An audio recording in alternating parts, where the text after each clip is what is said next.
নিমতলার মোড়ে যতগুলো দোকান, প্রায় দোকানে প্রত্যেক দিন 10-15টা করে মুসলমান ছেলেদের বাইক এখানে দাঁড়ানো থাকে। যতজন এখানে দাঁড়িয়ে আছে কেউ রাস্তা এখানে ভালোভাবে বেরোতে পারে না। ইভেন গোটা টাউনে তাই অবস্থা, গোটা টাউনে তাই অবস্থা। আজকে হোলির দিনে 50টার মতো প্রায় গাড়ি, 50টার মতো, আরো বেশি হবে।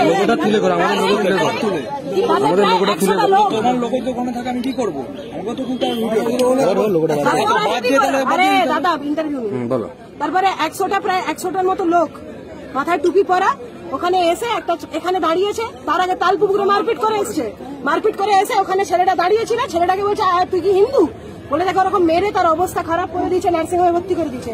একটা জেঠুকে এখান থেকে ঠেলেছে এমন জেঠুটা পড়ে গেছে, এই দিকটা পুরো ফ্র্যাকচার হয়ে গেছে।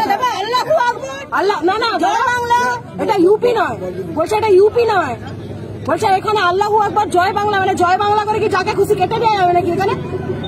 আজকে এখানে হচ্ছে, কালকে টাউনের ভিতর হবে, পরশুদিন মানিকতলাতে যাওয়া যাবে না। আপনারা প্রশাসনের কাছে কি চাইছেন? প্রশাসন তো দাঁড়িয়ে আছে, কি চাইছেন, কি দাবি করছেন?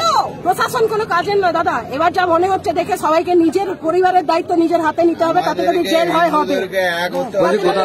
বলছি আপনাদের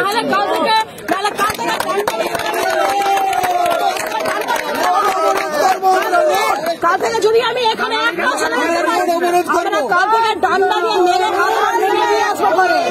আপনার পরিচয়, আপনার নাম আর আমার নাম পৃথা অধিকারী, আমি তমলুকের বাসিন্দা, আমি বর্গা মন্দিরের অধিকারী।